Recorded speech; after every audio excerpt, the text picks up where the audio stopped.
Rock and Metal, Live Headbangers, presentan esta 16ª sesión a Rush.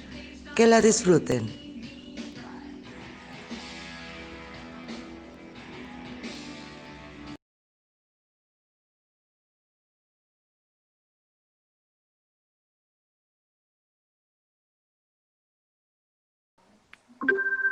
Perfecto, muy buenas noches. Lunes por la noche y un lunes un poco melancólico porque el día de ayer falleció nuestro queridísimo productor de enormes discos, el señor Martin Birch. Y bueno, como un homenaje a él, eh, dedicamos esta charla. Hoy nos acompaña un excelente baterista, un gran amigo, un gran maestro, un gran fan de esta banda para el día de hoy. Y bienvenido Armando Gaona. Vamos a hablar sobre Rush. Buenas noches, Alejandro. Buenas noches. Hola, buenas noches. Muchas gracias por la invitación. Ok, gracias. No, muchas gracias por haber aceptado. Alejandro, buenas noches. ¿Qué tal? Buenas noches. No, pues un gusto estar aquí. Ante todo una disculpa porque se acaba de ir la luz aquí en la casa y estoy con el teléfono, una vela y lo que me pueda alumbrar para que sea un poquito. Espero que llegue pronto y si no, pues así nos aventamos el programa. Y bueno, Rush, una banda que a mí me ha gustado desde hace mucho tiempo. Tuve la oportunidad de verlos en vivo, afortunadamente, en una de sus últimas giras. Y pues bueno, es una banda muy especial en el sentido de que ha evolucionado a lo largo de prácticamente 50 años, que es lo que duró oficialmente la formación de Rush, y cada etapa puede ser claramente distinguida por el paso de ciertos personajes que se encontraron en su carrera.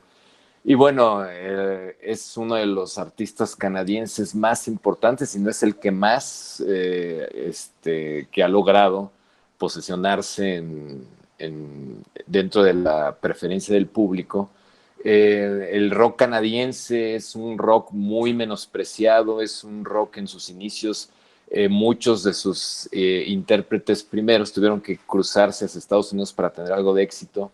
Rush fue yo creo que el primero que rompió esa parte y es algo que se debe aplaudir porque el rock canadiense nunca fue tomado en serio en sus principios y yo creo que con Rush empezaron a voltear a ver hacia ese mercado y bueno, el mercado canadiense también los empezó a voltear a ver, entonces algo que vale la pena escuchar. Mira aquí el póster que tiene aquí atrás Armando, tiene todas varias de las etapas especiales de Rush. Y bueno, ojalá que hablemos de los discos y que nos alcance el tiempo porque son bastante prolíficos estos de Rush en discos de estudio, en vivo, etcétera. Pues buenas noches. Muchas gracias. Armando, cuéntanos de Rush. ¿Por qué te gusta Rush? ¿Cómo te hiciste fan de Rush? Algo de Rush. Claro que sí, mira, pues yo conocí a Rush en la secundaria cuando me empezó a gustar todo lo que era pues heavy metal, hard rock, progresivo, y comienzas a descubrir a bandas, ¿no? A Sabbath, Maiden, Judas, AC/DC, Van Halen, Pink Floyd, Yes, etcétera. Y alguien me comentó alguna vez, oye, ¿conoces a Rush, no? Entonces comencé a escuchar acerca de ellos y se me hizo escucharlos hasta que un buen amigo en la secu me prestó este disco que seguramente conocen. Sí, cómo no. Rush Through Time, que sacaron en Polygram, ¿no? Y pues me llamó muchísimo la atención, o sea, inmediatamente me encantó la música, sobre todo, pues la obertura 2112, ¿no? Y recuerdo que me llamaba mucho la atención las portadas en aquel entonces. Bueno, pues vas en la secu, estás conociendo grupos y todo, te fijas muy bien en el arte de los álbumes, en las fotos de los músicos. Me empecé a sentir atraído pues a tocar, ¿no? Algún instrumento, guitarra, batería, bajo, algo, y comienzas a conocer. Y en esta foto específicamente, pues la batería fue lo que más me llamó la atención. Y después, pues ya empecé a conocer, pues, Permanent Waves, el Moving Pictures, por supuesto. Y recordarán ustedes que allá a principios de los 80s, WFM, ¿no? 96.9, que estaba Con Manuel Luján. Manuel Luján, y en su programación pasaba a Tom Sawyer, ¿no? Y era así un alucine, un viaje, oír Tom Sawyer por primera vez, con audífonos puestos, ponía partes de otras canciones, hacía especiales de Rush, cosas así, y poco a poco, como ustedes dicen, ir descubriendo la discografía, los videos, que el Exit Stage Left y todo eso, sí, conocer más y más de la historia de estos tres musicazos, ¿no? Así fue básicamente. Sí, es una banda, y como yo, y reitero lo que comenta Alejandro, creo que es la más importante, y es ya a nivel nacional y a esas alturas, dentro de la música canadiense. Desde 1964, 65 nace Rush, si no me equivoco, o después. Pero bueno, el primer disco, vámonos a la discografía, el primer disco es homónimo. Curiosamente yo estaba en la secundaria y comenzaba con esta banda, y el primer disco que escuché fue el segundo, el Fly By Night. Pero bueno, vamos a 1974, el primer disco Rush, homónimo, Alejandro. Bueno, este disco marca el debut. The Rush es un disco que ellos mismos producen. Como bien decían acá, el virtuosismo yo creo que ya se empieza a notar desde las primeras notas en este disco. No está Neil Peart todavía. Es el único que está grabado con John Rutsey. Exactamente, es John Rutsey al último, pues terminó, decían que tiene una enfermedad que le costaba mucho trabajo estar en giras y estar en tanto, que se agotaba mucho, que por eso sale de la alineación. Entonces, este disco marca el primer acercamiento que tienen con la industria, en la cual quedan muy decepcionados porque no le producen el disco. Entonces, salen dos cosas interesantes de este. El primero, conocen a Ray Daniels, que hasta la fecha, bueno, hasta sus últimos años fue su manejador, su manager. Ajá. Y Daniels crea Moon Records para grabar precisamente el primer disco de Rush, y es prácticamente producido por ellos. Y una de las cosas es de que el ingeniero de sonido en esas épocas es un tal Terry Brown, con el cual hacen una asociación extraordinaria para los siguientes discos de estudio. Entonces, se nota gran influencia sobre todo el Led Zeppelin. De hecho, si uno escucha sus primeros temas, pues se oye muy a lo Led Zeppelin. Y ellos nunca negaron que las principales influencias en sus inicios era Cream, que Alex Lifeson quería tocar como Eric Clapton, y que Geddy Lee quería tocar como Jack Bruce. Entonces se nota esa fascinación por esos primeros grupos o power trio. Curiosamente, Cream es considerado el primer power trio dentro del rock, y bueno, Rush le hace un gran homenaje a través de esto, y ellos se comportan ya como el primer power trio que yo creo que se da dentro de un ámbito ya metalero, porque ellos ya le meten unas armonías muy metaleras. Y bueno, es un disco que yo creo que como debut es bueno. No, definitivamente no es el mejor, tiene muchas carencias en cuanto a la producción, pero les sirve para por lo menos encontrar un estilo definido. Y bueno, empiezan los primeros solos de guitarra de Alex Lifeson, vienen los primeros trabajos muy ya identificables de Geddy Lee en el bajo. Y bueno, Rutsey no se caracterizó precisamente por tocar la batería como Neil Peart, entonces eso tendríamos que esperarnos un disco más para encontrarlo, ¿no? Exactamente. Ya vámonos al siguiente año. El siguiente año, armando el Fly By Night. Aquí ya entra Neil Peart, sustituye a Rutsey, y ya, bueno, a tu opinión, creo que aquí es un despegue, y aquí se define el sonido permanente de Rush con el Fly By Night. Cuéntanos, Armando. Así es, mira, como Alejandro decía, John Rutsey grabó el primer disco, pero ya no salió de gira. Bueno, si acaso hizo unas cuantas fechas, y por motivos de salud tuvo que salir, fue invitado a salir, y él mismo también tuvo la iniciativa. Entonces, bueno, Rush se empezó a promover por Estados Unidos, sobre todo gracias a algunas radiodifusoras en Chicago, me parece. Y entonces se empezó a hacer de fechas y necesitaban promover su material, necesitaban un baterista urgentemente y se encontraron ni más ni menos que a Neil Peart, que llegó y no solo congenió musicalmente, sino también con la ideología de los otros. O sea, les gustaba más o menos el mismo tipo de música, lectura, en cuanto a personalidad también encajaron muy bien y vieron que el nivel del grupo subía muchísimo por el nivel de Neil Peart, ¿no? Que pues tocaba con más ritmos más intrincados, más interesantes, rítmicas diferentes, y eso los llevó a otro nivel con Fly By Night, así, excelente disco, y creo que es el primero que tú conociste de Rush, ¿no? Fly By Night, Carlos. Sí, sí, fue el primero, ¿no? Ya saliendo de la secundaria. Sí, Okay. buenísimo. Con este disco fue que me impactó y ya 2 años después conseguí el primer disco, el disco homónimo. Pero ya a partir del Fly By Night me seguí y hasta la fecha creo que es una banda contemporánea de nosotros porque es una banda con la que hemos crecido, con la que nos hemos identificado. Es una banda pues dentro de nuestro soundtrack de la vida. Así es. Alejandro, vámonos al siguiente, al Careless Steel, siguiente disco de 1975, pegadito con el Fly By Nights. Fíjate, Carlos, que desde el disco anterior firman ya un contrato con Mercury. El disco, el primero, el de Rush, les abre las puertas para que Mercury les llame la atención, los firman por un contrato inicial de 5 LPs o 5 placas, 5 álbumes. El primero es el Fly My Night, el segundo es Cares of Steel.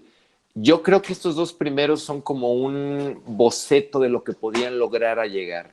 No se me hacen sus mejores discos, son discos que tienen momentos, pero no se me hacen discos redondos. Ese Cares of Steel es un disco que empieza con ya letras que empieza a desarrollar Neil Peart. Neil Peart no solamente trajo el virtuosismo de la batería o las baterías inclusive a contratiempo que empezó a utilizar en algunos temas, sino que empezó a darle ese enfoque fantástico a las letras de Rush.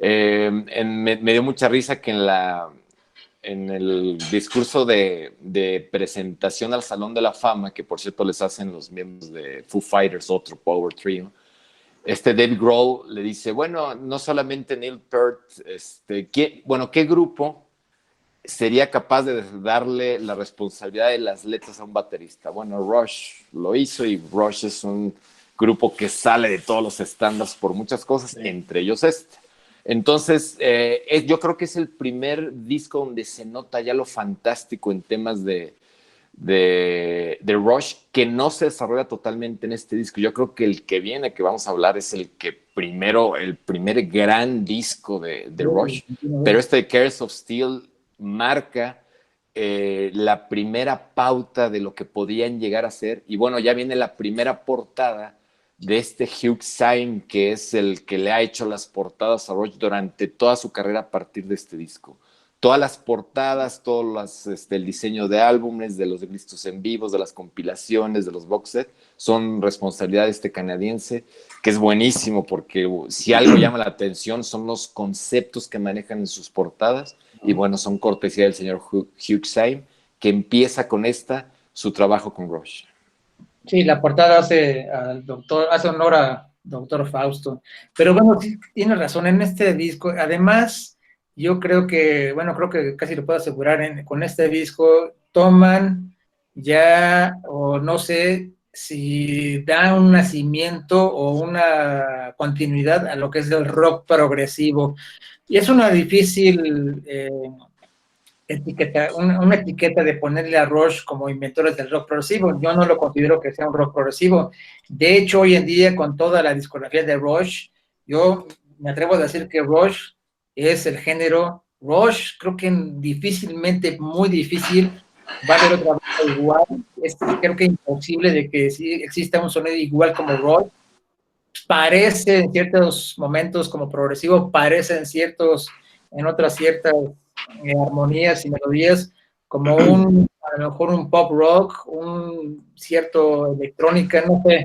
Pero bueno, Armando, vamos al siguiente, el 2112. Cuéntanos de ese disco. Bueno, antes de hablar Sí, propiamente del disco, deja decirte que estoy totalmente de acuerdo con lo que dices, que tú consideras que pensando qué estilo era Rush o pues dices, hicieron su propio estilo, es un estilo Rush. Y una de las cosas que más me llamó la atención de la banda es que, bueno, como les dije, en la secundaria empiezas a oír a metal, heavy metal, progresivo, etcétera, y como que los consideras dos mundos aparte, pero cuando descubrí a Rush, como que dices, oye, ellos como que fusionaron las dos cosas, ¿no?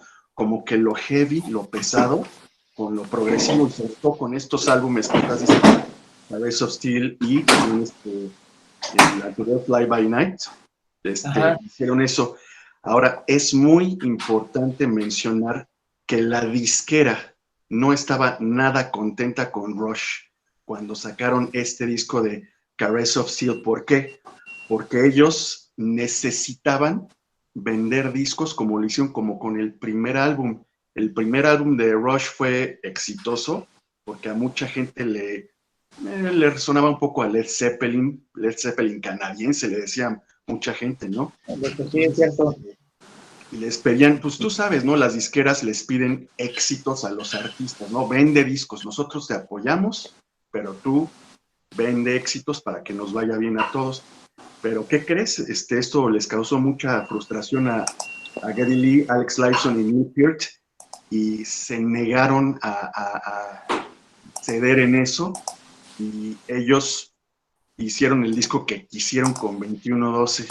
Cuando presentaron el máster a su disquera, se sacaron de onda como diciendo, oye, esto no es lo que les pedí, ¿no?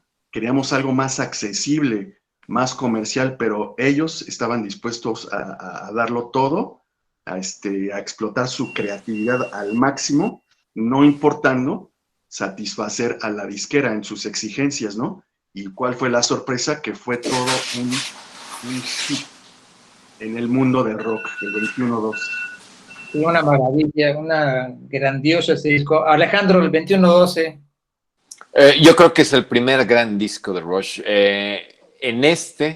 Estamos hablando de un disco conceptual. Alguien dijo que era una revolución a través de la música y habla de un ambiente muy post-apocalíptico. Ese se tiene que ver como parte de una trilogía, porque el Farewell to Kings y Hemispheres, son discos totalmente conceptuales que siguen una línea en cuanto a temática y que definitivamente desarrollan musicalmente hablando. Ya se está escuchando las primeras, vamos a ir las primeras composiciones de Alex Lifeson. Digo, hay que decir esto, ¿no? Rush es una banda de rock y está pensada como una banda de rock, entonces todo nace a través de las guitarras. Sí, Alex Lifeson es un guitarrista muy reconocido por su capacidad técnica, porque él supo manejar como muy pocos guitarristas lo que la tecnología le iba ofreciendo a lo largo de los años. Tecnología que iba saliendo, tecnología que venía adoptando y que lo hacía crecer musicalmente. Entonces, estos tres discos, empezando por el 2112, es, yo creo que una trilogía fulminante en muchos aspectos. Obviamente Neil Peart le aporta unas baterías, digo, que son hasta difíciles de creer cuando las escuchas. Mira, llegó la luz, afortunadamente vamos a poder conectar. Y bueno, estamos hablando de que este disco yo creo que sí marca un antes y después de Rush porque inaugura sus grandes obras y esa etapa setentera que es totalmente cargado. Yo definiría un metal progresivo. Yo creo que ellos sí fueron precursores en eso de unir ciertos ritmos metaleros con un rock progresivo, con temas conceptuales que, bueno, ya en Inglaterra se estaba haciendo algo, pero no con estos estilos, con este tipo de guitarras, con este tipo de armonías y con este tipo de baterías. 21-12 es un discazo en toda la extensión de la palabra. Sí, concuerdo totalmente. Y la portada del Starman, esa portada del Starman, y sí, es un disco infaltable, es una mezcla del progresivo con el metal. Yo aprecio mucho esto y bueno, ¿en qué momento es cuando hoy en día festejamos el 21 de diciembre como el Día Nacional, el Día Mundial, más bien, perdón, el Día Mundial de Rush, esta gran banda canadiense? Sí. Exactamente. Me gustaría agregar una cosa. Sí, claro. Referente al 21-12, el éxito que tuvo 21-12 en su época le ganó a Rush el respeto de su disquera y que le dijeran, tienes libertad creativa total. Y de ahí se fueron para el metal. Lo que muy pocos artistas tienen porque los condicionan, les condicionan sus contratos, o ya no los promueven tanto, pues a Rush todo el mundo se quitó el sombrero y le dijeron, adelante, hagan ustedes los discos como quieran. Carta abierta. Eso.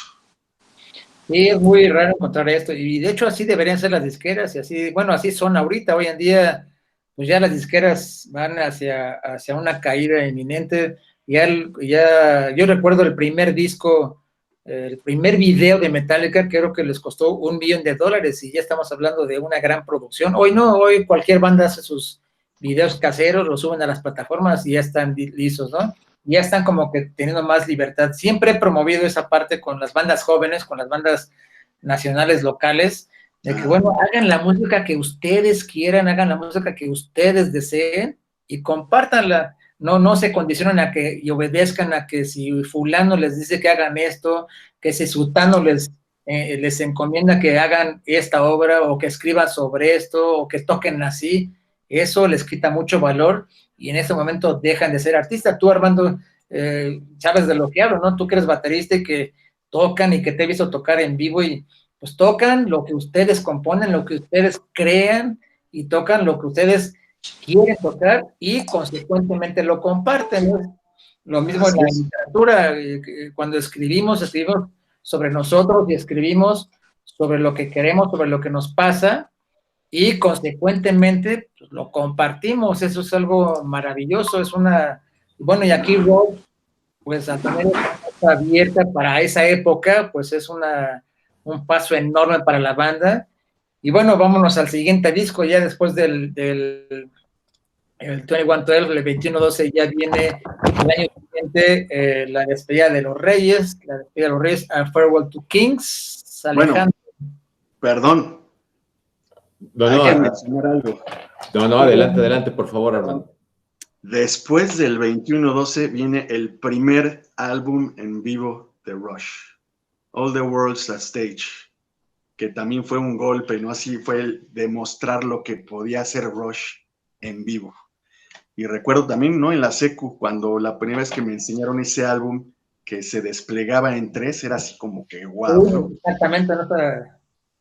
Y ahí es donde se muestra el primer, bueno, no el primer solo de batería, pero el primer solo de batería de Neil Peart grabado con Rush, que oírlo por primera vez era impresionante. Sí, sí es correcto. Y aquí sí, bueno, creo que con pocas bandas hemos tocado algunos álbumes en vivo. Este sí también lo merece porque es un discazo de primer nivel. Y además no nada más también hay otro en vivo que es también el siguiente, el Exit Stage Left. Así es. Uno que no me gustó, bueno, generalmente no tocamos los álbumes en vivo, nos vamos con la discografía oficial, pero ya hay uno en vivo que es el blanco, el de A Show of Hands, que en lo personal tiene algunos faltantes, no me gustó mucho, el Different Stages 2 que 3, pero bueno, y ahí hay uno, no me acuerdo, se me fue el nombre, ahorita me acuerdo. Es una compilación de discos, el de Chronicles, ¿en vivo? El de Chronicles es un disco. Una compilación Pero vaya, bueno, creo que Rush ya puede hacer lo que se le pega la gana, ¿sale? Es un discazo este álbum en vivo, déjense, les pongo la pantalla, el All the World's Stage, es un infaltable, de hecho, para cualquier fanático, ahí está, se está desplegando en la pantalla, y ya después de este álbum en vivo, y ahora sí nos vamos con el de siguiente, que es el de Farewell to Kings. Ahí está la pantalla, ese es maravilloso, ese triple cartón, ¿no? Y estaban ahí al centro, la batería de Neil Peart, tomando el primer plano, impresionante, ¿sale? Bueno, continuemos con el siguiente. Alejandro, a Farewell to Kings, ahí dejo la portada.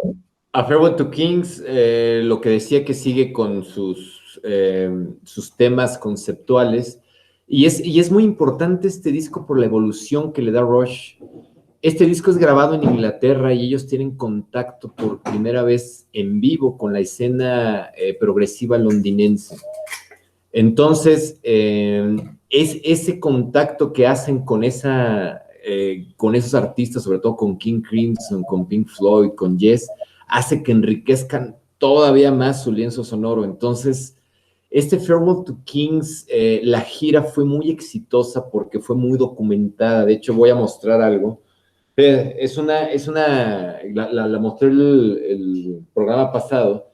Es una enciclopedia de heavy metal donde hablan de Rush y hablan de una manera muy peculiar porque los ponen en los límites entre el progresivo, el rock, el metal, pero le dan su importancia en el metal. Y las imágenes que vienen, wow, ¿sí?, es de precisamente la gira de Farewell to Kings. Aquí tenemos a un Geddy Lee con un bajo doble y tenemos a un Alex Lifeson también con una guitarra doble. Decían de Alex Lifeson, si algo ama o ha amado en toda su carrera Alex Lifeson son dos cosas, sus guitarras Gibson y Rush. Es lo más importante en su carrera musical. Siempre ha sido fiel a Rush y siempre ha sido fiel a sus guitarras Gibson. No ha salido nunca ha cambiado de marca de guitarras Alex Lifeson. Entonces, en esa foto que mostré, se muestra cómo se comportaban en el escenario. Tener un bajista con un doble brazo y luego un guitarrista también con un doble brazo. Decía un pie de portada en una foto, dice, hay más brazos de guitarras que miembros en el escenario por parte de Rush. Así de espectaculares eran. Abarcaban mucho y hacían como unas mini orquestas con sus instrumentos. Era impresionante verlos. Entonces, Farewell to Kings yo creo que los hace llegar a un público y a ciertos fans que estaban encantados de verlos en vivo, ¿sí? Y también los hace enriquecer su lienzo sonoro con el contacto que tienen con la escena progresiva, sobre todo londinense, donde tienen ya contacto con King Crimson, con Yes, con Emerson, Lake and Palmer, con todos los grandes. Y vaya que los enriquece, porque ya los siguientes discos ya tienen ese enriquecimiento que se nota. Sí, exactamente. Armando, vamos al siguiente, para el 1978, el de Hemispheres. Cuéntanos de este disco. Armando. Se pasmó ahí su cámara. Armando. Bueno, para el siguiente año sacan este disco de Hemispheres. Dan continuidad musicalmente. Aquí creo que cambian de otro ingeniero de sonido y traen ya el modelo de construir historias, ¿no? Construir historias, el Cygnus X, el segundo libro, de construir todo un complejo lírico. Es algo que no es muy, muy normal en las bandas. Generalmente las bandas hacen o componen una canción, una rola, y no le dan continuidad. Lo hemos visto también, lo platicamos cuando lo hicimos sobre King Diamond, que sus obras son historias, son obras completas, y este es una muestra de esa calidad, de esa habilidad de composición de Rush. Es también producido por el mismo Rush. Viene ahí la segunda, el lado B, que es el ejercicio para una autoindulgencia, y trae una compilación de 12, digamos, mini tracks o 12 escenarios, y además este lado 2 nos llena ¿cómo explicarte? Cuando lo escuché, de un sentimiento muy raro. Cuando tuve el LP, que también fue gracias a mi amigo José Manuel Galíndez, espero que nos acompañe, cuando escuché esa parte y esa continuidad, además del placer auditivo, como que te hace te mueve la conciencia, te mueve esa parte del pensamiento, el de ¿qué haría yo en esta situación? ¿Y qué haría yo en aquella otra situación? Y cuando escuchamos al último, la número 12, a Farewell to Things, que van hilados, y decimos, bueno, pues es una despedida, pero una despedida hacia dónde o de qué cosas nos estamos despidiendo o hacia qué cosas estamos migrando, ¿no? Pero bueno, ya después se le agregan otras Oye, rolas. Mande. Carlos, ¿puedes poner la portada de ese disco? Porque es una de las mejores portadas de Rush, amigo, a mi gusto. Por supuesto. Y mientras te voy platicando, eso de hemisferios o hemispheres, habla de los dos hemisferios del cerebro, de las emociones, del lado racional y del lado creativo. La portada del disco, pues ahí los estamos teniendo, se supone que están en un cerebro. De un lado tenemos la parte formal, la parte, digamos, racional de tu cerebro, y por otro lado el hombre desnudo, que es el Starman, es el lado creativo. Entonces es siempre la constante lucha entre un lado y el otro, por eso se llama hemisferios. Y coincido contigo, digo, cierras con una historia en la cual estás despidiendo a un rey. Entonces, ¿de qué se están despidiendo? A lo mejor la respuesta está en su siguiente álbum, porque yo creo que este marca su último, digo, lo que decía, ¿no? El 21-12, el Farewell to Queens y ese de Hemisferios o Hemispheres, es una trilogía temática que muchos lo bautizaron como la sinfonía del apocalipsis o la sinfonía del mundo post-apocalíptico. Y bueno, este es un claro ejemplo de Rush en una de las máximas expresiones creativas. Es una de las portadas que en lo personal a mí más me gusta. Afortunadamente creo que ya tenemos a Armando de regreso. Es una enorme portada. Curiosamente así, es un tema que toco mucho con mis alumnos, y justamente hace rato les puse algunos ejemplos sobre tomas de decisiones, ¿no? En cómo saber en cuándo vas a dividir tanto un hemisferio derecho del izquierdo, cuándo debes pensar fríamente, cuándo debes ser objetivo, cuándo... Esto no quiere decir que cuando tomemos decisiones con el hemisferio derecho, con las emociones, no estén mal. A veces también son buenas, y aunque superan a la parte lógica, bueno, tienen buenos resultados. Bueno, todo un tema. Pasemos al siguiente, Armando, vamos al siguiente, y es el mismísimo Permanent Waves. Permanent Waves es también otro parteaguas en la historia de Rush, porque ya habíamos visto una serie de discos conceptuales con tracks larguísimos, como el que acabamos de ver, el de Hemisferios y el anterior. Y aquí ya hacen tracks como más, digamos, más concisos, vamos a decirlos, y más como adaptados a la década que venía, ¿no? Empezamos con 1980, de hecho, este álbum cumple 40 años, ¿no? El Permanent Waves, y es un golpazo escuchar The Spirit of Radio por primera vez también. Me acuerdo muy bien cuando Víctor Manuel Luján pasaba ese spot, ¿no? Y era brutal oír la guitarra, cómo entraba la batería acompañada con el bajo, y aunque veías que nada más tenía 6 canciones el álbum, eran súper disfrutables, cada uno de ellos, ¿no? Muy, con un sonido más fresco aún del que ya tenía. Por ejemplo, en el de Hemispheres, tienes un sonido que ya va, cada vez van siendo más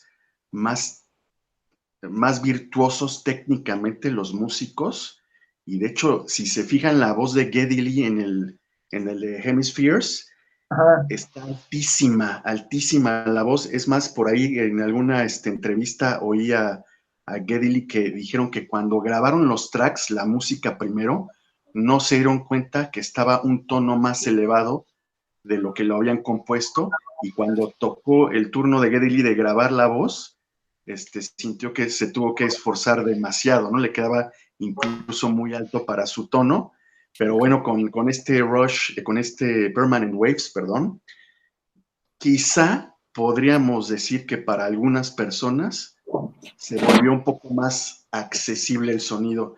Incluso he oído a muchísimas personas ya a lo largo de años decir que cuando le preguntaba la opinión acerca, oye, mira, escucha a Rush, ¿no? ¿Qué te parece? Y muchos decían, muchos y muchas, ¿no? Pues está bien el sonido, la música, pero híjole, la voz siempre le ponían peros, ¿no?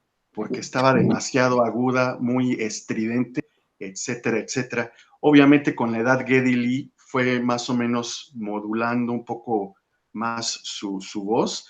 Digo, a todos los cantantes les sucede, ¿no? Que con la edad se les va haciendo un poco más grave la voz, y pero en el caso de Geddy Lee siempre quedaba perfectamente, y compaginaba excelentemente con la música, ¿no? Sí, yo creo que es algo que pasa con todos. A nosotros, a lo mejor no, porque te repito, los conocimos desde el primero o segundo disco, y nos hemos acostumbrado y hemos aceptado y nos hemos adaptado a la voz de Geddy Lee. Pero si ahorita algunos jóvenes, algunas personas ya adultas que no conozcan a Rush o lo escuchan de primera instancia, yo creo que tendrían esa impresión de, oye, esa voz no me suena, esa voz no, porque a lo mejor sus referentes pues, es algo más comercial y no tienen los antecedentes, pero la voz creo que es única y es lo que le da un sello muy perfecto a esta banda y a este género que es el Rush. Pero bueno, Alejandro, vamos al siguiente discazo, el Moving Pictures. Bueno, aquí me voy a atrever a decir que a mi gusto es el mejor disco de Rush. Sí, definitivamente. Me gusta mucho la portada, me gusta mucho el concepto, y coincido con Armando en el sentido de que Permanent Waves es un disco que inaugura su parte más accesible, muchos le dirán más comercial, y se vale, ¿no? Porque muchos critican a una banda cuando se hace popular, y yo no estoy de acuerdo en esa parte, porque se puede ser popular y se puede mantener la calidad. Yo creo que con Rush pasa esto. Permanent Waves es también parte, yo creo que de una trilogía, que es Permanent Waves, Moving Pictures, que tiene un doble sentido que ahorita lo platico, y el que sigue, ¿no? Que es el de Signals, que se me hace también un discazo, que curiosamente las dos trilogías de las que hablamos anteriormente y esta, producidas por Terry Brown, y que les dan un toque exacto a la que quería hacer Rush en ese momento. Moving Pictures, ¿por qué se llama Moving Pictures? Porque literalmente están moviendo unos cuadros, unos pues, asistentes de un museo que los están llevando o los están instalando hacia adentro. Uno de los cuadros es el Starman, el otro es el famosísimo cuadro de los perros jugando póker, y otro es una representación de cuando están quemando viva Juana de Arco. Y por otro lado, el Moving Pictures también significa que son fotografías o cuadros que mueven a las personas. Moving en inglés es como que te entristecen, como que te crean sentimiento, como que te mueven. Entonces, si se fijan en la portada, también hay unas personas que están como llorando. Entonces, en el sentido del título, están haciendo un juego de palabras con esas dos opciones, y las dos están representadas en el disco. Y bueno, ya vemos aquí es un disco que por primera vez llega al número 1 en Canadá. Es su primera entrada a lo grande en Estados Unidos, inclusive porque en Estados Unidos se vendió en cifras de 4 millones de copias.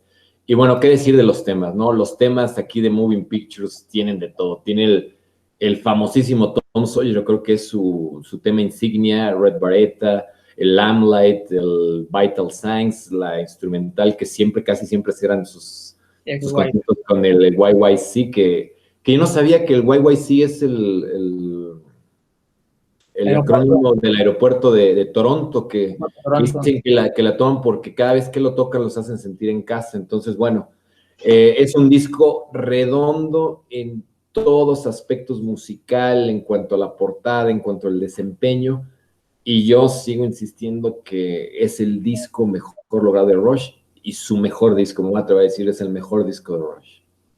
Pues sí, Armando.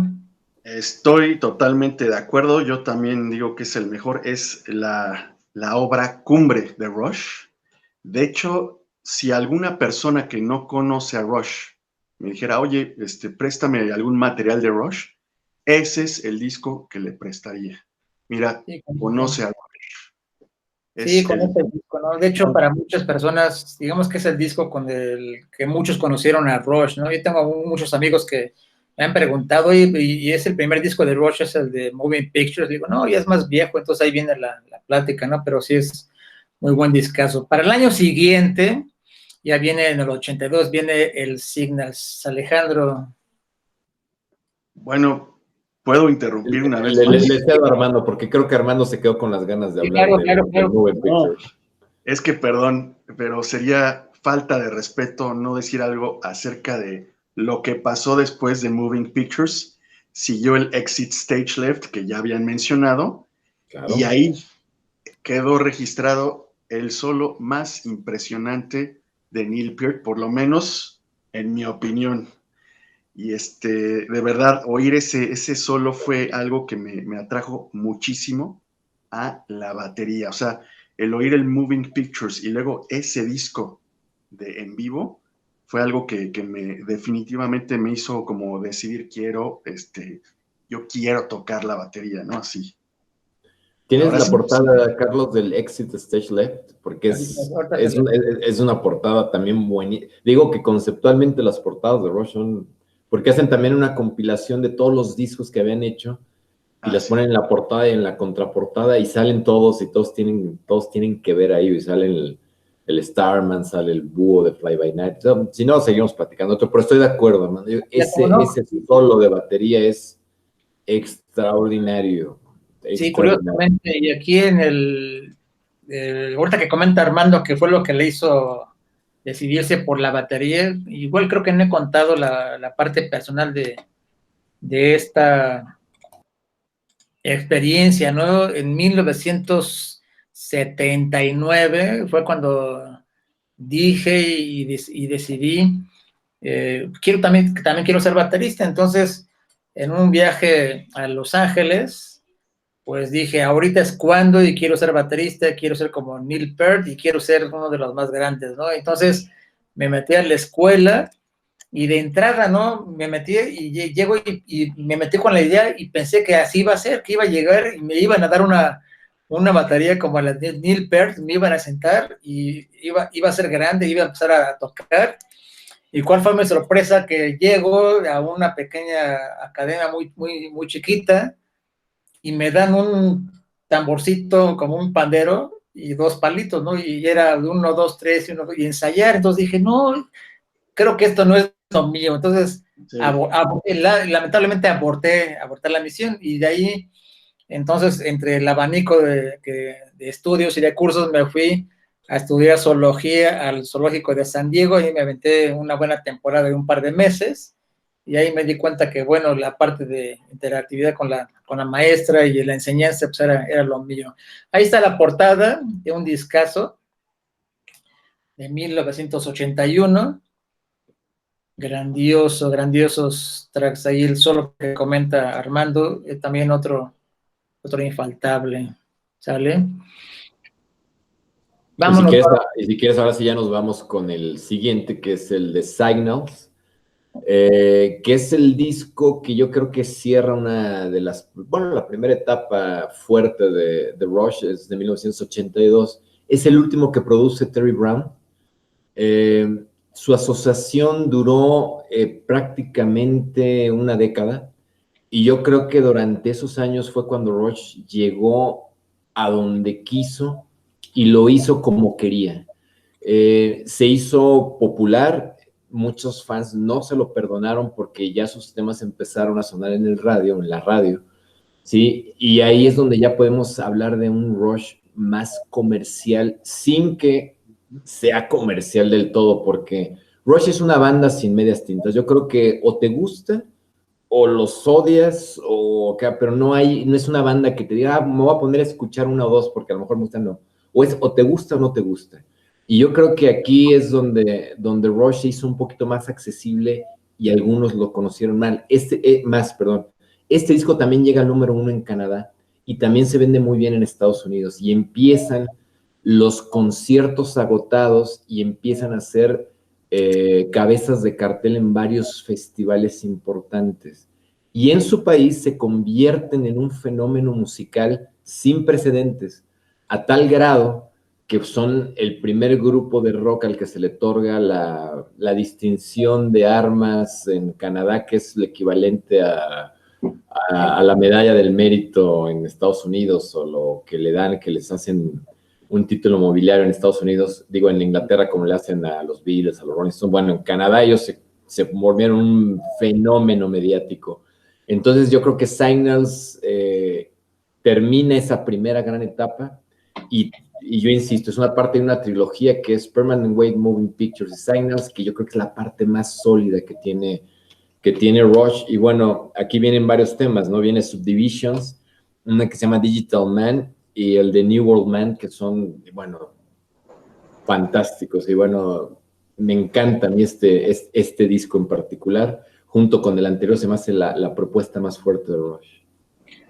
Y en este disco, del Subdivisions, y es para mí la mejor rola de Rush, para mí de todos, el mejor disco, el de Moving Pictures, pero en cuanto a rolas y canciones, yo creo que es la de Subdivisions, es la que más amo, la que más en todas sus versiones, y es el dolor que a la fecha sufro, porque cuando vinieron a tocar a México, bueno, cuando fueron a la Ciudad de México, no tocaron Subdivisions, y hasta la fecha digo, ¿cómo es posible? Mi rola favorita de una de mis bandas y no la tocaron? Pero bueno, son otras historias. Vamos al siguiente, Armando, vamos al de Grace Under Pressure. Bueno, Grace Under Pressure, para ser honesto, perdón, la primera vez que escuché Grace Under Pressure me decepcionó. De hecho, me decepcioné de Rush.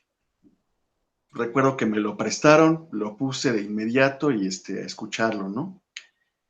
Y dije, ¿qué les pasó, no? Ahora sentí que la esencia rockera, progresiva, ya se había ido, y luego volteas y miras la contraportada, los ves con unos peinados muy diferentes, bueno, con unos cortes de cabello muy diferentes, una imagen diferente a la banda. Y sí, por ejemplo, como bien decía Alejandro, los tres anteriores, el Permanent, el Moving y el Signals, son esa trilogía súper sólida, así de los 80s.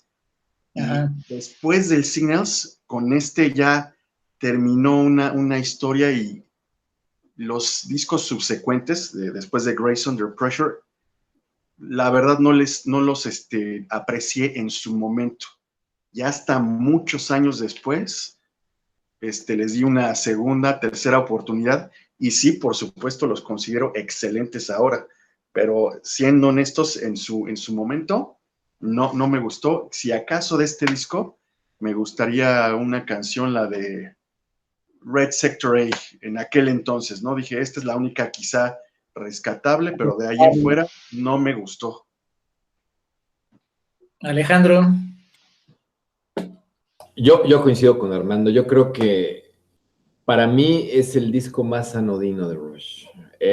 No, vamos a ponerlo así. Rush siempre ha sido muy fiel con sus colaboradores. Este es el único disco que fue producido por Peter Henderson. No funcionó.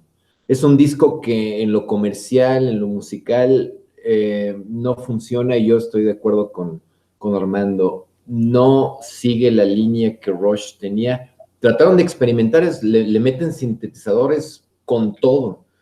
Y bueno, estamos acostumbrados a un sonido y de repente tratan de cambiar de estilo, pero lo hacen de una manera tan dramática que para mí no funciona. A mí no me gusta ese disco en lo particular. A mí se me hace el peor logrado, o el peor logrado, no, sería una contradicción, lo peor que se puede encontrar en la discografía de Rush. Y bueno, hay que ponerlo, siempre he dicho, si un grupo dura tanto tiempo produciendo discos, es normal que tengan 1, 2, 3 petardos en su carrera. Yo creo que este es el disco que nunca hubieran querido grabar. Y bueno, si vas a repasar la historia de una banda, tienes que encontrarte con estos tropiezos. Este es un tropiezo del cual yo creo se levantan, pero bueno, queda como la anécdota, como el disco menos logrado de Rush. Sí, más bien, no fue un disco, más bien fue una rola. Un disco pasó desapercibido. Y más bien este Grace Under Pressure es Red Sector A. Simplemente una canción buena y hasta ahí, nada más. ¿Sale? Después de mal paso, viene, yo creo que sí, una recuperación. Viene el Power Windows. Armando. Mira, el Power Windows, muy similarmente a la experiencia que tuve cuando escuché el Grace Under Pressure, ya como que ya sentí que no estaba yo sintonizado con el nuevo sonido de Rush. Sí fue un poco menos saturado, digamos, pero aún así el nuevo sonido de Rush en estos álbumes perdía esa esencia como rockera, e incluso en muchas entrevistas que he leído y que he visto videos, Alex Lifeson siempre se oponía a esto, ¿no? Pero bueno, siempre como un equipo muy unido que eran, siempre lo hablaban y llegaban a un consenso, ¿no? No era el uso o muchas veces lo vi como un sobreuso de sintetizador y sonidos más, de poner la guitarra como en un segundo plano, aunque con cosas muy interesantes. No es que lo hicieran por hacer un sonido más complaciente a los oyentes, a acaparar más mercado, más público, no para nada, sino que ellos mismos en entrevistas decían que era lo que les nacía hacer. Ellos mismos estaban influenciados por muchísimos grupos de New Wave, por ejemplo, les gustaba mucho Ultravox, les encantaba The Police, por ejemplo, que a mí también me gustan ese tipo de grupos. Entonces, como que fueron metiendo todo eso o mezclándolo a su nueva expresión, pero yo, insisto, en el momento no lo capté. Ya hasta muchos años después, pues sí, les di una segunda oportunidad y poco a poco los fui comprendiendo más, pero de entrada, hijo, era un saque de onda oír Big Money, por ejemplo, ¿no? No lo entendía en ese entonces.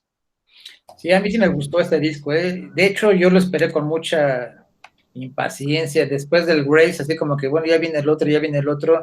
Y en cuanto salió, me fui directito a Aquarius, compré el disco y sí me gustó. Vaya, no tanto como los anteriores, no tanto como el Moving Pictures, pero sí escuchar The Big Money, el Manhattan Project, es el de Marathon, tiene algo muy especial. Y para cerrar con Mystic Rhythms, me gustó mucho. ¿Vale? Alejandro, continuamos con el siguiente o un comentario de viene el de Hold Your Fire. Podemos hablar de los dos. Mira, es los primeros esfuerzos con Peter Collins. Peter Collins es un productor más orientado a artistas más populares en su momento.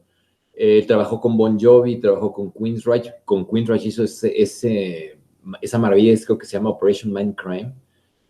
Bueno, que es a mí, punto aparte, Queensrÿche, ese disco me gusta mucho. Pero bueno, Peter Collins le da una estructura distinta, mucho mejor al disco anterior, al Grace Under Pressure, pero sí coincido con Armando. Power Windows y Hold Your Fire se notan con un estilo muy similar, atascado de sintetizadores, y un disco que tiene un sonido muy ochentero. Vuelvo a insistir en una cosa, Rush es una banda de rock, ¿sí? Todo tiene que iniciar y terminar en las guitarras, y el guitarrista que tienen es uno de los más creativos, de los más técnicos que ha dado el rock en todas sus épocas. Si bien Alex Lifeson es un tipo que es más serio y que no pasa a ser el gran guitar hero, el guitar man que se desenvuelve en el escenario dando vueltas y quitándose la camisa y cosas así. Es un tipo que puede darte sonidos de guitarra muy precisos, muy contundentes, y en estos discos coincido, no se nota tanto su trabajo con guitarra, se nota más el trabajo de sintetizadores de Geddy Lee o de Geddy Lee, ¿sí? Y yo creo que desperdician la parte de Alex Lifeson. Afortunadamente, yo creo que se dieron cuenta, rectificaron, pero sí me gustan estos dos discos, estos de Power Windows y Hold Your Fire, que se me hacen muy parecidos porque el productor es el mismo, porque el ingeniero de sonido es el mismo y porque siguen una misma línea, hacen algo decente. Fueron muy populares en su época, se vendieron muy bien, pero yo también estoy de acuerdo con Armando. No era el sonido que estábamos esperando de alguien que tiene no solamente a Neil Peart, no solamente a Geddy Lee, que tiene a Alex Lifeson, y yo creo que se olvidaron en esa época que lo tenían y que podía lograr lo que logró con los discos que vinieron después.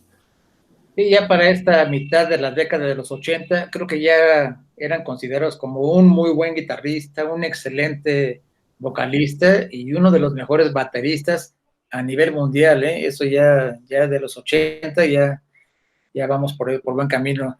Armando, vamos al siguiente. Después del Hold Your Fire viene para el 89 el Presto. Ahí está en pantalla. Presto fue una muy agradable sorpresa para mí, porque luego se nota que, como Alejandro decía, bueno, tuvieron esta época que hubo saturación de sintetizadores, tal vez, pero aquí como que ya dijeron, vamos a hacer los sintes un poquito al lado, ¿no? Y que luzca un poco más la guitarra de una manera más fresca, no como en los primeros álbumes. O sea, si no está rockero, así no está pesado, sí está más, como que evoca un poco más al sonido esencial de Rush. Y algo que es muy digno de admirar en un artista, bueno, en una banda como Rush, es que atravesaron durante tantas diferentes etapas, ¿no? Y lo hicieron de una manera excepcional y muy a su estilo, siempre siguiendo sus instintos, no lo que les pedía la disquera, no por buscar popularidad ni cosas así, siempre siguiendo su instinto de expresión musical. Entonces este disco para mí, si no se me hizo así excelente y excepcional, sí me gustó mucho y creo que fue como regreso de Rush. Sí, un regreso. Sí, exactamente. Alejandro, Presto. Fíjate que coincido con Armando totalmente, se nota ya la guitarra mucho más elaborada de Alex Lifeson, no es el disco rockerote como nos tenían acostumbrados, pero es un regreso a un sonido más crudo, menos elaborado. También tiene que ver que el disco anterior, el Hold Your Fire, fue el último con Mercury y cambian porque firman un contrato ahora con Atlantic Records. Y en Atlantic Records les presentan a un productor nuevo que se llama Rupert Hine. Y Rupert Hine les da otro enfoque. Rupert Hine era un enamorado de los primeros discos de Rush y fue el que les dijo, señores, ustedes son buenísimos haciendo esto. Ya no le metan tanto sintetizador, vamos a meterle más guitarra, vamos a meter una batería más cruda. Y empezaron con Presto, y yo creo que fue un buen comienzo, que yo creo que se nota más con su siguiente disco, que es el Roll the Bones, del 91, que se me hace un disco, bueno, a mí me sorprendió muchísimo, me gusta y me sigue gustando. De hecho, aquí lo tengo, voy a hablar del siguiente, Carlos, si me permites, que es el de Roll the Bones. Es un disco que desde la portada es una de las portadas también que más me gusta. Todos, lo que decía, todas las portadas son cortesía del señor Hugh Syme, que siempre trabajaron con él a partir de Cards of Steel. Y este disco regresa a un Rush más rockero, más enfocado en la guitarra, y ahí te das cuenta de la capacidad técnica de mi tocayo Alex Lifeson, porque él a través de sus pedales controlaba ciertos sonidos que en vivo obviamente no los podía ejecutar todos. Entonces, ¿qué hacía? Él con sus pedales podía llegar a interpretar varios sonidos simplemente con sus pies y teniendo todo el control aquí en sus guitarras.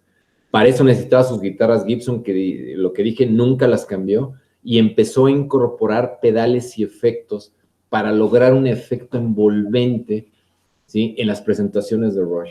Siempre nos enfocamos en la batería en las presentaciones en vivo. Si ustedes tuvieron la oportunidad de verlos en vivo, a mí cuando los vi, lo primero que te llama la atención es la batería de Neil Peart. Es imposible no voltear a verla, ¿sí? Y luego lo que más te sorprende es cómo Geddy Lee empieza a cambiar de instrumentos, y Alex Lifeson es un tipo muy serio, un cuate que está viendo cómo están sonando sus amplificadores, que cómo están la posición de sus pedales, y no luce tanto porque está más preocupado en lo técnico que en lo espectacular del concierto, lo cual no significa que su guitarra se oiga espectacular, pero bueno, queda opacado un poquito por la personalidad y la espectacularidad de sus otros dos compañeros. Pero bueno, estos dos discos, Press to Roll the Bones, discos que a mí me gustaron mucho, que vuelven a las guitarras de Rush, y que, bueno, nos regalan, en particular, nos regala una portada muy, muy bonita, muy bonita, muy padre. Armando, Roll the Bones. Muy de acuerdo con lo que acaba de mencionar Alejandro, y también me parece, Roll the Bones me parece como la consolidación del sonido de regreso de lo que querían hacer con Presto, lo consolidan con Roll the Bones. Un dato curioso de Neil Peart es que en este Roll the Bones, Neil dejó de usar doble bombo. Nada más empezó en su batería nada más ponía, a partir de ese disco y de esa gira, un solo bombo con doble pedal. A mucha gente le sorprendió, obviamente. Hubo quien hasta lo criticó, ¿no? Oye, pues así ya no se ve tan bien la batería de Rush. ¿Cómo? Pues es Rush, es doble bombo, pero Neil Peart en las entrevistas explicaba que es mucho más, que en ese entonces a él le parecía mucho más práctico el doble pedal. Y pues por supuesto el trabajo en la batería, excepcional como siempre, ¿no? Buen dato, muy buen dato, sí, ese yo no lo sabía, gracias. Bueno, vamos al siguiente. El siguiente es el Counterparts. Según yo, tuvo muy buen recibimiento, me gustó bastante. Alejandro, pues comparto. Bueno, Counterparts, tenemos que hablar de dos discos, de Counterparts y Tests for Echo, porque los dos fueron producidos por Peter Collins. Regresan por segunda vez con él para que les produzca dos discos. Este es un disco extraordinario, es uno de los discos más menospreciados, yo creo, que de Rush. Buenísimo. A mí me gusta mucho, no le fue tan bien comercialmente a este. No sé qué esperaban los fans después de escuchar Roll the Bones. A lo mejor pensaban en algo más accesible, como un trabajo no tan elaborado, y este regresa con un sonido mucho más duro. De hecho, yo creo que si hablamos de lo que te decía, de que alguna vez lo consideraron heavy metal, lo que se movía en la frontera del heavy metal, de Counterparts, yo creo que es uno de los más pesados que nos ha regalado Rush en su discografía. Las guitarras de Alex Lifeson se oyen, pero pesadas en serio. Y bueno, aquí Neil Peart le entra a la batería como si quisiera deshacerla, ¿eh? Es un trabajo de batería impresionante. Y bueno, el bajo de Geddy Lee siempre ha sido muy bueno. Entonces, insisto, es un disco muy menospreciado, es poco conocido. Para la gente que habla de Rush, les dices de Counterparts y generalmente no te hablan o no te saben decir de qué fecha es o dónde lo ubican. Se me hace un disco menospreciado en su discografía, pero se me hace uno de los grandes discos de él. Y que bueno, con el de Test for Echo cierran esa parte que es buenísima. A mí me gustan mucho esos dos. Sí, los dos. Armando, el Test for Echo. Una vez más, totalmente de acuerdo, Alejandro. Estos dos discos, desde la primera vez que escuché el Counterparts, me encantó. Otra vez se notaba esa pesadez, ¿no? De Rush. Es como regresando con un sonido con más garra, ¿no? Con más punch, como dicen. Y junto con este de Test for Echo, a mí en lo personal me parece que estos dos discos, el de Test for Echo, para mí en lo personal, fue el último buen disco que hizo Rush. No significa que los siguientes no estuvieran buenos o que tuviera buen material y buenas composiciones, pero para mí en lo personal, este Test for Echo fue el último disco que realmente valió la pena de Rush. Pues sí, todavía falta otro bueno, pero bueno, puede ser cada quien. A mí el de los buenos, el último, precisamente fue el siguiente, creo que con ya, a lo mejor me fui por la parte subjetiva, ahora sí que me fui con el hemisferio derecho, porque con este disco cuando salió, justamente se los enseñé a mis hijos, y saludos a Carlos y a Ricky, se los enseñé y conocieron a Rush, si no con el Moving Picture que se los puse, y les puse y se los puse para que conocieran más, entonces como que le agarré más afecto a las canciones, buenas o no, bueno, me enganché, y justamente es que con la gira de este álbum llegan a la Ciudad de México a tocar al Foro Sol, y bueno, pues ya te imaginarás la gran y enorme satisfacción de llevarlos a este concierto. Estaban todos tan pequeños y acabaron muy contentos, muy satisfechos. Y a la fecha, pues creo que ya hasta saben más de yo que de rock y de punk y de pop y de muchas bandas. Luego me dejan de a cuatro y me enseñan muchas cosas.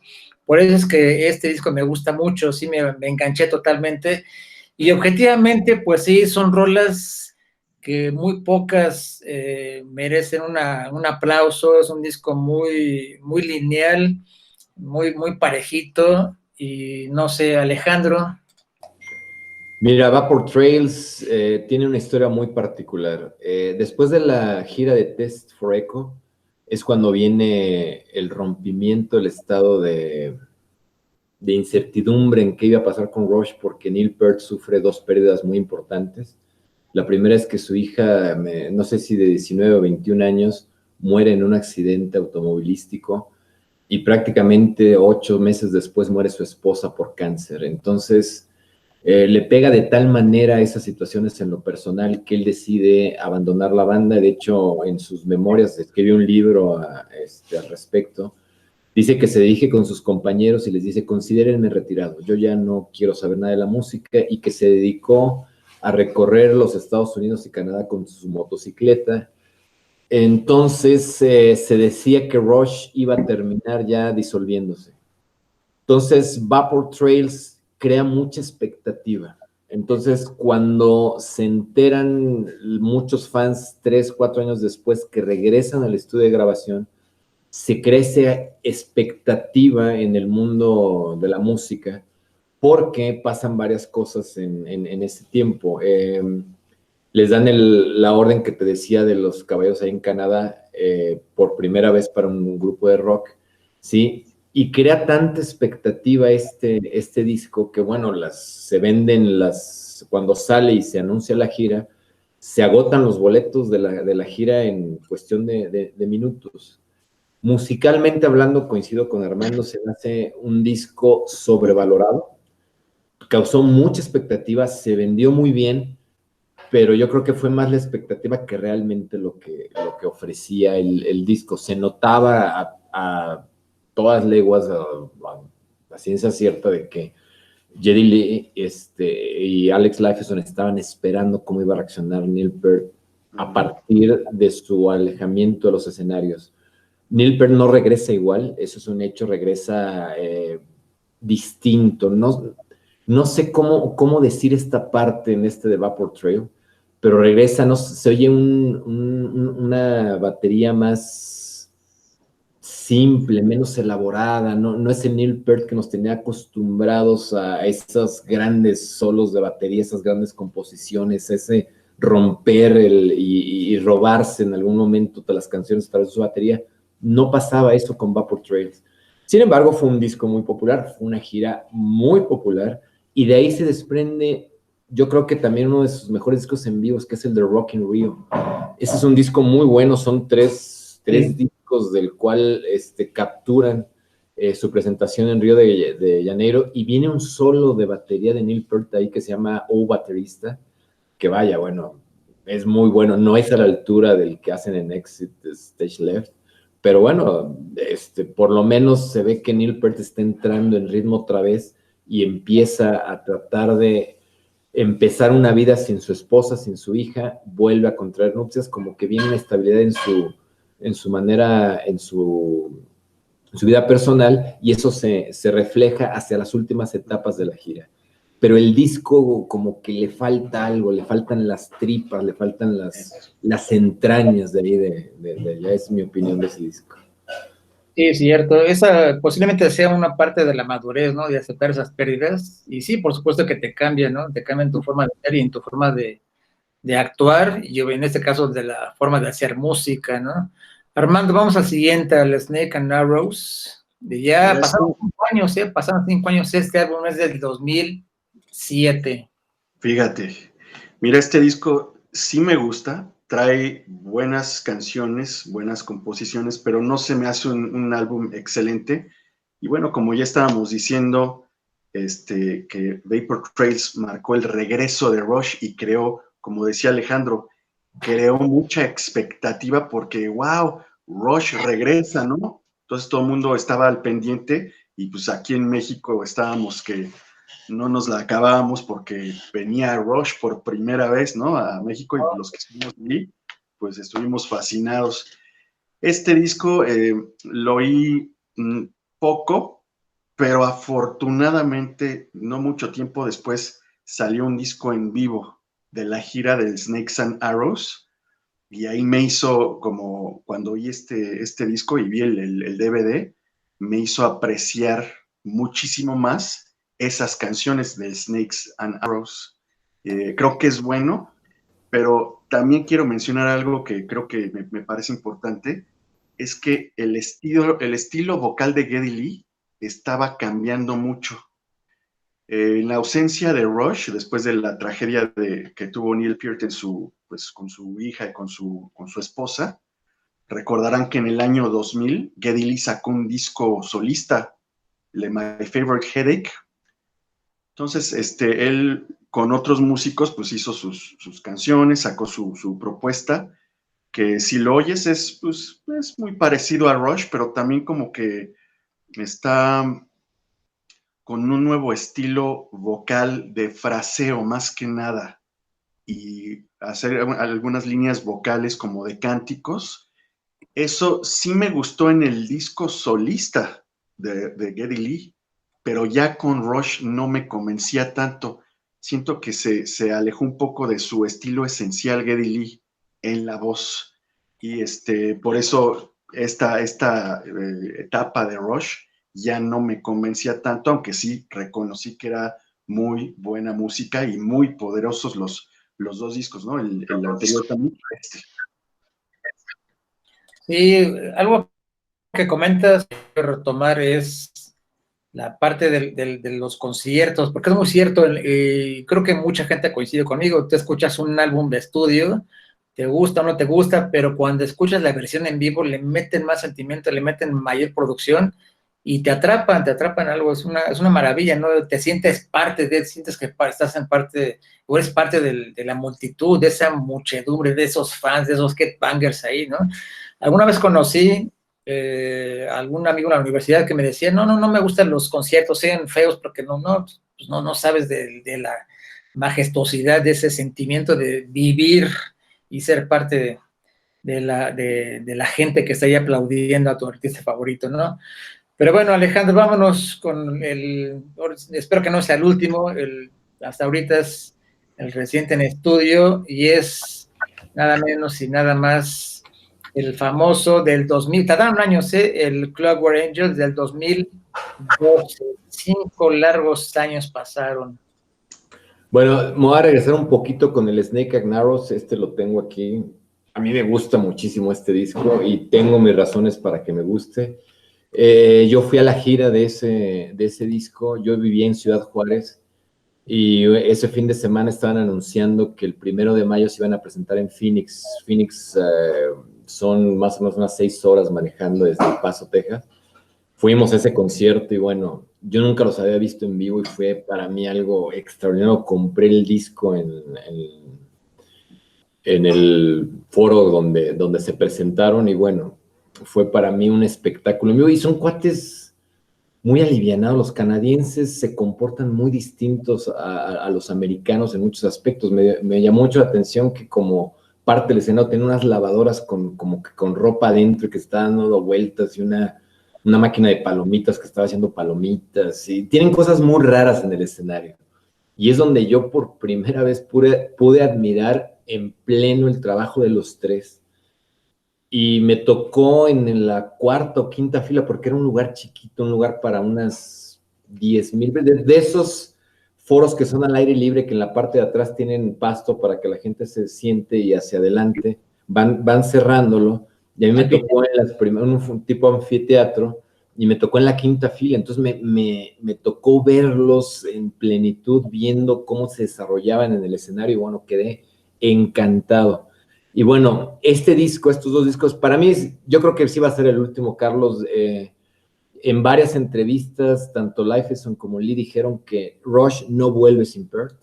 Peart desgraciadamente murió a principios de este año por algo que ocultaron durante mucho tiempo. Él tenía cáncer de cerebro, entonces un tipo de cáncer muy raro que estuvo lidiando con él durante más de 3 años y que al final le costó la vida, ¿no? Ellos dijeron que no van a volver a rescatar Rush.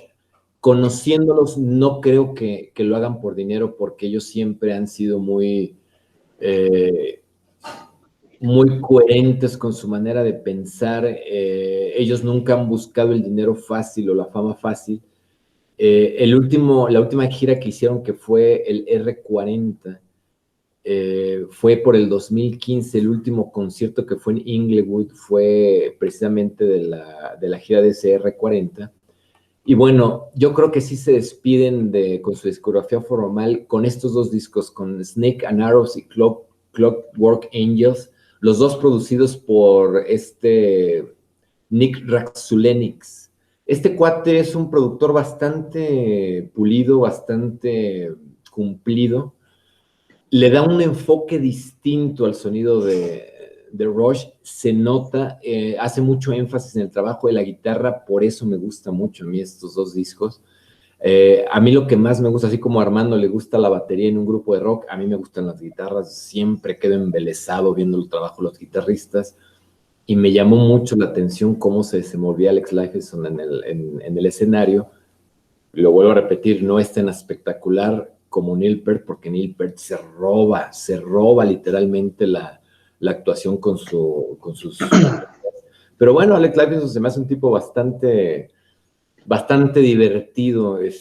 Si tuvieron la oportunidad, afortunadamente la historia les hizo justicia al inducirlos al Salón de la Fama en el 2013, ¿sí? Y si alguien vio en la ceremonia cuando los indujeron, bueno, fue una de las presentaciones más divertidas que me ha tocado ver para inducirlos. Los presenta, vuelvo a decir, los de Foo Fighters, Dave Grohl y ¿cómo se llama el otro? Tyler Hawkins. Y hablan de ellos con unas anécdotas muy vaciadas de cómo se presentaban cuando se presentaban con sus trajes blancos que parecían de ABBA, pero todos vaciados. Y me llama mucho la atención porque decían algo que era muy cierto. Ellos estaban peleados, no saben por qué, porque los miembros de Rush no saben por qué, con la revista Rolling Stone, que nunca les dio un buen artículo. Todos los discos de Rush en cualquier antología, álbum, guía de álbumes de la Rolling Stone están muy mal rankeados. Todos. Porque el editor de la Rolling Stone en Estados Unidos no le gustaba Rush, ¿sí? Y por lo mismo le daba muy malas reseñas. Entonces, en esa inducción de la fama, en el discurso de presentación que les hacen los Foo Fighters, precisamente hablan de esa situación. Dice, triunfaron a pesar de que les pusieron barreras con todo en Estados Unidos. Y bueno, y cuando salen a recibir el premio, dan palabras muy emotivas tanto Lee como Neil Peart, y cuando le toca el turno a Alex Lifeson, no hace más que hablar puro bla, bla, bla, bla, bla, en diferentes tonos durante como 5 minutos, no, menos, como 2 minutos, pero diciendo puro bla, bla, bla, bla, bla, escribiendo la historia de cómo los llamaron para el Salón de la Fama. No, es muy divertida esa parte de aceptación y presentación del Salón de la Fama, y que bueno, se las dieron al final de cuentas en el 2013, casi 15 años después de que eran elegibles para ser ungidos al Salón de la Fama. Pero bueno, es en la parte el rock canadiense, vuelvo a repetir, ha sido muy menospreciado a lo largo del tiempo. Afortunadamente, hay más bandas todavía que siguen produciendo, por ejemplo, Arcade Fire, Alanis Morissette en su tiempo le dieron un lugar especial al rock canadiense, no se diga claro, todos estos grandes exponentes de rock canadiense, pero bueno, me quedo con estos dos discos. Fue un buen cierre de carrera, yo creo, estos dos discos. No es lo mejor, definitivamente, coincido con Armando. Y bueno, repasamos toda su discografía, pudimos de alguna manera comentar algunos. Y bueno, se nota claramente las etapas ochenteras, noventeras, 2000eras y la de cierre de Rush en cada una de sus etapas. Pues no sé si tengan algo que agregar, Armando, de esto. Pues también coincido, fue un excelente cierre de su discografía. El Clockwork Angels tiene un sonido poderosísimo, aunque no me encanta el disco, y ahí sí le he dado muchas oídas, pero no lo hallo como los discos que más me gustaban de Rush. Y es un disco conceptual, si no me equivoco, ¿no? Pero siento que quisieron forzar algo que habían hecho en el pasado y no cuajó totalmente, ¿no? Pero sí es un muy buen disco. Sí, es buen disco. Yo sí pudiera coincidir al 100% de que ya no van a hacer algo, de que ya se acabó Rush, pero bueno, todavía tengo alguna pequeña esperanza. No es bueno tener esperanza, pero bueno, aquí sí hago una excepción, una pequeña esperanza de que hagan algo en algo futuro. Yo retomo las palabras de Brian May, él ya, y junto con Roger Taylor, dijeron, ya se acabó Queen, y de la nada, pues llega Adam Lambert, y bueno, pues ahí están, y van a una gira, y a lo mejor viene un disco, etcétera, etcétera. Quiero pensar, como lo he repetido muchas veces, el rock, la música, el metal, todo lo llevan en la sangre. Yo creo que en algún momento, si no como Rush, yo creo que Alex y Jedi harán algo propio. Pues vamos a despedirnos. Algunas palabras para terminar, Alejandro. Sí, a mí no me gustaría que regresaran con otro baterista. De hecho, Queen a mí tampoco me gusta con su nuevo vocalista. Sí tiene buena voz, tiene buena presencia. Vi lo que mandaste en el chat que tenemos, pero yo creo que hay etapas y yo creo que hay que saber cerrar etapas, hay que saber cerrar con dignidad la historia de un grupo, la historia de una banda, sobre todo si es una banda icónica. Rush marcó una época muy importante, fueron 50 años de carrera en la cual hicieron cosas muy interesantes. Coincido con Armando en el sentido de que nunca se dejaron presionar por el mercado, por sus disqueras, y tuvieron cierta libertad que se nota en las producciones de su disco. Sí le apostaron por lo popular, por la fama, por la comercialización, sí, y yo no se los recrimino, al contrario, se los aplaudo, porque muchas veces cuando las bandas se vuelven populares tendemos a decir, no, es que ya se volvieron malas, y no necesariamente. No debe estar peleada esa parte de la popularidad con la calidad, y yo creo que Rush lo ha demostrado con creces. Tuvo sus tropiezos, como ya lo dijimos, bastante aceptables en un grupo de este calibre, pero yo me quedo con las palabras que dijo Neil Peart en el discurso de aceptación del Salón de la Fama. En este universo que es la música, nosotros somos una pequeña luz allá en el firmamento que nos están haciendo favor de inducir. Dice, la única diferencia es que nuestra lucecita tiene forma de hoja de maple. Entonces, esa es la característica de una banda como Rush, muy orgullosos de sus orígenes canadienses. Así nunca es. Lo ocultaron, nunca lo hicieron menos, y al contrario, siempre se mostraron muy orgullosos de eso, y la gente le respondió igual. Entonces, yo creo que ya vimos lo que teníamos que ver de Rush. La verdad, a mí no me gustaría verlos con otro baterista, no creo que llenara los zapatos de Neil Peart. Y ojalá la historia me dé la razón y que no vuelvan, y no porque no sean capaces, simplemente porque Rush se conoce con estos integrantes y así debería ser recordado. Y pues gracias por la invitación. Armando, un gusto, me da mucho gusto conocer a gente que está en la misma sintonía y bueno, sabes muchísimo y sobre todo que tocas la batería, cara. Eso es algo muy agradable. Bueno, me gustaría un comentario final que, bueno, como tú decías, Carlos, aún después de la despedida de Rush, de que anunciaron su despedida, yo sí tenía la esperanza de que regresaran o hicieran algo. Si no, giras o algo, algún álbum o alguna cosa, ¿no? Pero después de la triste noticia del fallecimiento de Neil Peart en este año, para mí ya se murió Rush. A mí tampoco me gustaría, así como dice Alejandro, a mí no me gustaría ver a un regreso de Rush con otro baterista, definitivamente. Y bueno, pues muchísimas gracias por la invitación. Me dio muchísimo gusto. Alejandro y Carlos, muchísimo gusto. Gracias a ti, gracias a ustedes. Estás invitado para la próxima, Armando, y estás invitado para formar parte de nuestro grupo en el WhatsApp. Muchas gracias a todos, muchas gracias por otro lunes en la noche y nos vemos para el próximo lunes para la charla sobre Metallica. Nos vemos. Buenas noches. Muchas gracias. Buenas noches, muchas gracias.